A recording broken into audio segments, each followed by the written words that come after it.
Hello friends, Java language सीखने के series में आज हम देख रहे हैं हमारा पहला लेक्चर इंट्रोडक्शन टू जावा। सबसे पहले बात करते हैं हिस्ट्री ऑफ जावा की। जावा लैंग्वेज बनी थी 1991 में और इसे बनाया गया था सन मैक्रो सिस्टम कंपनी के अंतर्गत एक प्रोजेक्ट के रूप में, जिसे लीड किया था जेम्स गोसलिंग और उनके टीम ने मिलकर ये जावा लैंग्वेज बनाई थी। हालांकि शुरुआत में इस लैंग्वेज का नाम जावा नहीं सोचा गया था, बल्कि उसको रजिस्टर कराने का सोच रहे थे वो ऊक नाम से, UOK, पर ऊक नाम से पहले से कुछ रजिस्टर होने की वजह से जावा लैंग्वेज का नाम पड़ा। जावा एक कॉफ़ी की ब्रीड है, इसलिए आप देखते हैं कि जावा के लोगों में भी कॉफ़ी कमबक हैं जिसमें भाप निकल रही है।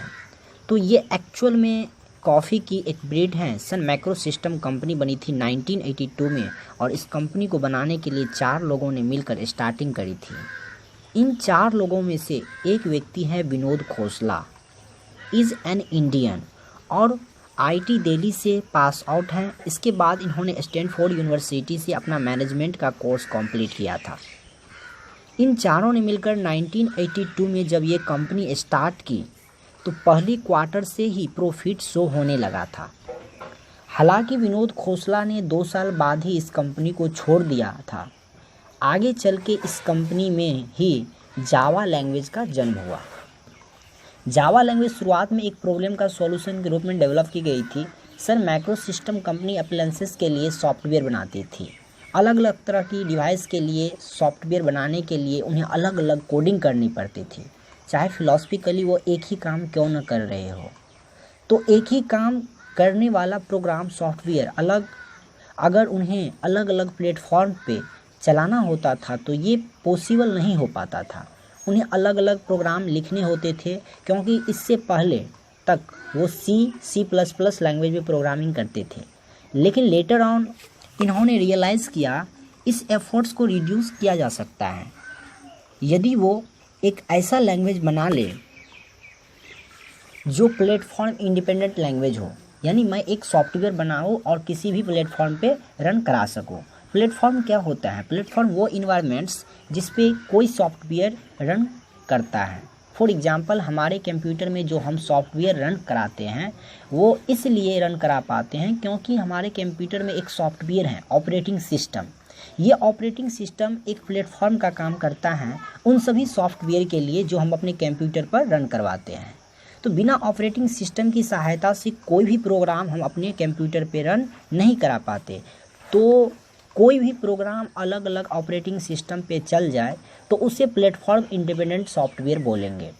जावा लैंग्वेज को इसी के फीचर्स के साथ बनाने के बारे में सोचा गया था। हालांकि शुरुआत में इस दौर में सन मैक्रो सिस्टम ने जिन प्रोजेक्ट को जावा में डेवलप किया वो सक्सेसफुल नहीं हुए, लेकिन उसके बाद भी जावा लैंग्वेज बहुत पॉपुलर लैंग्वेज हुए।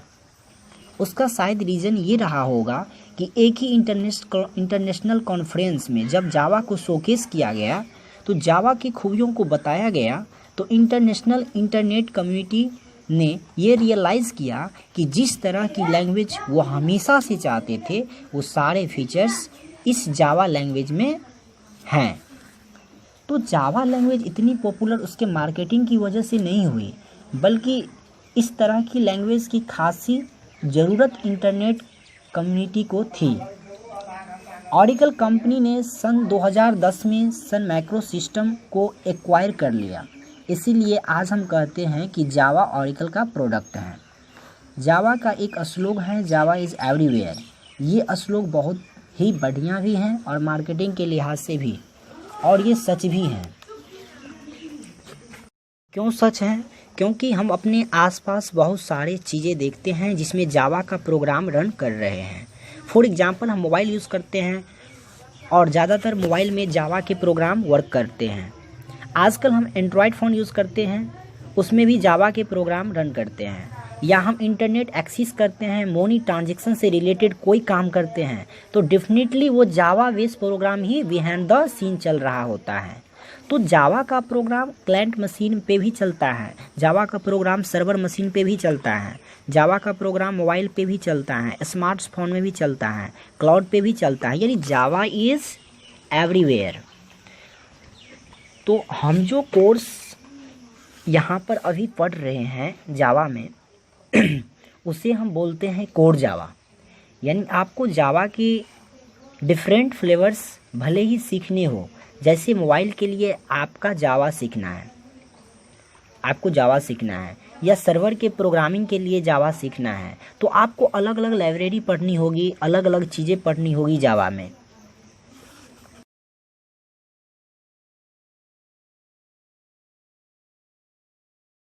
लेकिन उन सब के बावजूद जो कॉमन फीचर्स हैं वो आप इस कोर जावा के सिलेबस में पढ़ लेंगे।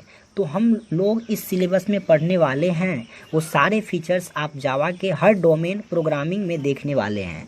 तो ये एक फ़ायदा भी होता है जावा के प्रोग्रामर को कि वो एक से दूसरे डोमेन में आसानी से स्विच कर सकता है, क्योंकि उसे वो सेम लैंग्वेज में ही कोडिंग करनी होती है। जावा का प्रिंसिपल है एक बार लिखो और किसी भी प्लेटफॉर्म रन करो, राइट वंस रन एनीवेयर। हम जानते हैं C language, C plus plus language में लाइब्रेरी का क्या मतलब होता है। जैसे मैं कहूँ कि सी लाइब्रेरी, तो सी लाइब्रेरी का मतलब होता है सी लैंग्वेज में प्री डिफाइंड फंक्शन का collection, that is called C library. एक एक्सटेंडेड सी लाइब्रेरी होती हैं जो आपने यूज़ करी होंगी, जिसमें प्रिंट एफ, स्कैन एफ जैसे फंक्शन यूज़ करे होंगे। ऐसे ही सी प्लस प्लस लैंग्वेज में अपनी लाइब्रेरी हैं, इसमें कई सारे प्री डिफाइंड क्लासेस हैं। इसी तरीके से जावा की भी अपनी लाइब्रेरी हैं और इसमें भी कई सारे प्री डिफाइंड क्लासेस मौजूद हैं। किसी भी एडवांस लैंग्वेज में लाइब्रेरी जितनी मजबूत होती हैं, जितनी रिच होती हैं, प्रोग्रामर को प्रोग्रामिंग का एक्सपीरियंस उतना ही स्मूथ लगता है। तो जावा के कई सारे फ्लेवर्स मार्केट में हैं। हम 3 पॉपुलर फ्लेवर्स के बारे में बात करेंगे। फर्स्ट ऑफ ऑल हम बात करते हैं जावा एसी, जिसको हम बोलते हैं जावा एक्सटेंडेड एडिशन या कोर जावा भी बोलते हैं। सेकंड है जावा ईई, जावा इंटरप्राइज एडिशन, जिसको हम एडवांस जावा भी बोलते हैं। थर्ड है जावा एमई, जावा मैक्रो एडिशन, जो मोबाइल प्रोग्रामिंग के लिए होती हैं, लेकिन ये एंड्रॉयड से अलग है। एंड्रॉयड के लिए आपको अलग से लिखना होता है। इस तरह से और भी कई सारे फ्लेवर्स हैं। हम जो कोर्स कर रहे हैं उसको बोल रहे हैं जावा एसी। जावा के अब तक कई सारे वर्जन मार्केट में लॉन्च हो चुके हैं और शुरुआती कॉमर्शियल वर्जन भले ही जावा 1991 में बनी थी, लेकिन जो कॉमर्शियल वर्जन पहला मार्केट में आया था वो 1996 में आया था। आप देख सकते हैं कि इस स्लाइड में कई सारे वर्जन अभी तक मार्केट में आ चुके हैं और हर एक वर्जन में नंबर ऑफ क्लासेस लगातार बढ़ती गई हैं। अभी जावा का 8वां वर्जन चल रहा है, जावा 8 मार्केट में है। उससे पहले तक लिस्ट यहाँ पर दिखाई जा रही है।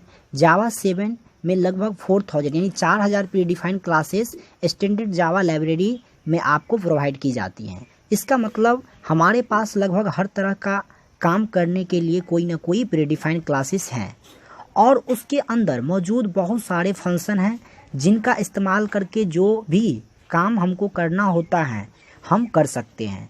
तो जावा के प्रोग्रामर को ये रिच लाइब्रेरी का बहुत सपोर्ट मिलता है। जावा में कई कॉन्सेप्ट हैं। पैकेजेस का कॉन्सेप्ट कुछ यूँ है कि जो रिलेटेड क्लासेस हैं, जो एक तरह के काम करने वाला क्लासेस हैं, उनको एक ग्रुप में रखते हैं और इस ग्रुप को पैकेज बोलते हैं। जावा के फीचर्स की बात करें तो जावा लैंग्वेज एक सिंपल लैंग्वेज है।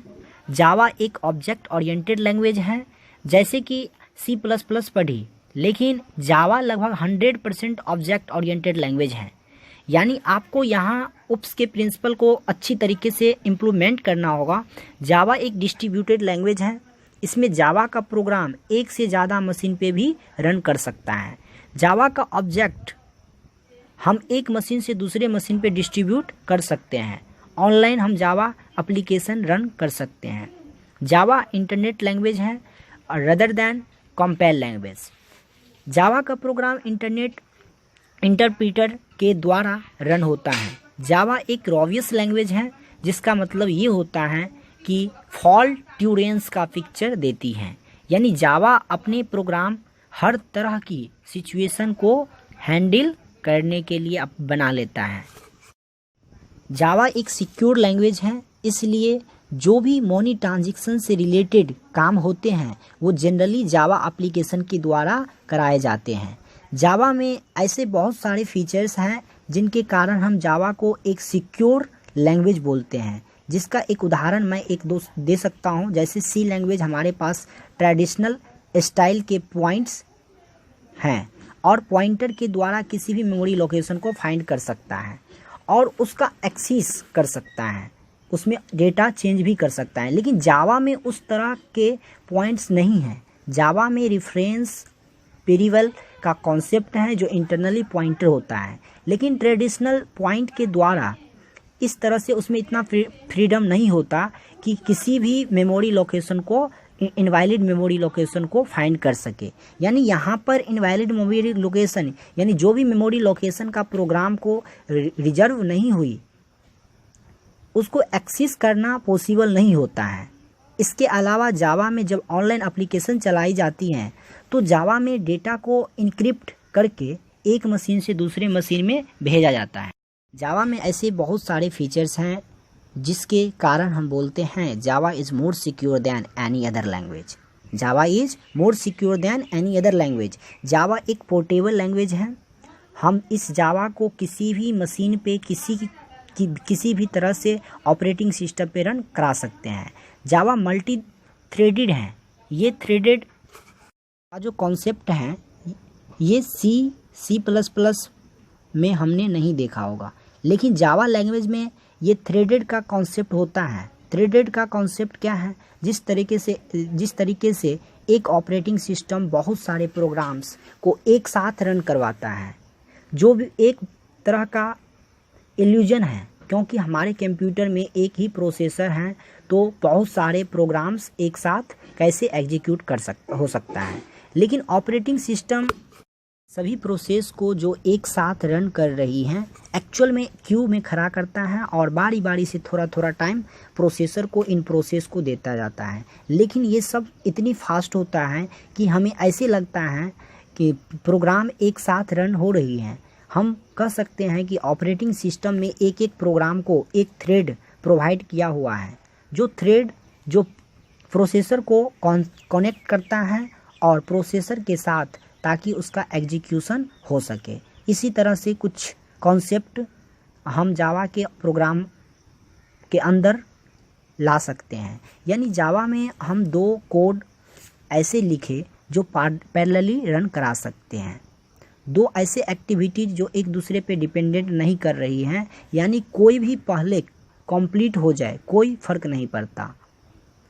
ऐसे दो एक्टिविटीज़ को अगर साइमल्टेनियसली रन कराना है तो हम जावा के थ्रेडिंग का कॉन्सेप्ट यूज कर सकते हैं। फॉर एग्जांपल, जैसे आप लोग MS वर्ड यूज़ करते हैं तो आप टाइपिंग भी कर रहे हैं, साथ में स्पेलिंग भी चेक हो रही है। तो ये दो काम एक साथ हो रहे हैं। या हम कोई गेम बनाना चाहते हैं, एक तरफ टाइम भी चल रहा है और दूसरी तरफ हमारा प्लेयर मूव भी कर रहा है, तो मैं दो काम एक साथ कैसे चल रहा है, तो उसके लिए हम थ्रेडिंग का कॉन्सेप्ट यूज़ करते हैं। तो ये कॉन्सेप्ट हमारे लिए नया हो सकता है। इसके अलावा जावा में गार्बेज कलेक्टर का कॉन्सेप्ट है। यानी जैसे आपने डिलीट C++ में देखा होगा, एक डिलीट नाम का कीवर्ड होता है जो डायनामिक्स मेमोरी एलोकेट कराते हैं। न्यू कीवर्ड की मदद से उन मेमोरी ब्लॉक्स को रिलीज करने का काम करता है। अब अपने नेक्स्ट लेक्चर में ही कुछ बहुत ही इम्पोर्टेंट चीज़ें देखने वाले, जिसको बहुत ही ध्यान से आप लोग पढ़िएगा। खास तौर पे इंस्टॉलेशन से रिलेटेड बातें या जावा का पहला प्रोग्राम एक्सप्लोर करने से रिलेटेड बातें। यदि आपको ये वीडियो पसंद आ रहा हो तो आप उसको ज़रूर लाइक करिए। आपको अगर लगता है ये वीडियो यूजफुल है तो आप अपने दोस्तों के साथ भी शेयर कर सकते हैं। और आपको लगता है कि कुछ समझ में ना आया हो या आपको कुछ कहना है, कुछ क्वेश्चन पूछना है या कुछ सुझाव देना है, कुछ शिकायत करना है, तो आप कमेंट के ज़रिए अपनी बात कह सकते हैं। आप इस चैनल को ज़रूर सब्सक्राइब करिएगा, क्योंकि इस तरह के बहुत सारे वीडियो आपके पास आएंगे और पूरी जावा सीरीज में मैं यहाँ पर अपलोड करूँगा। इस चैनल को सब्सक्राइब कर लीजिएगा। Thank you.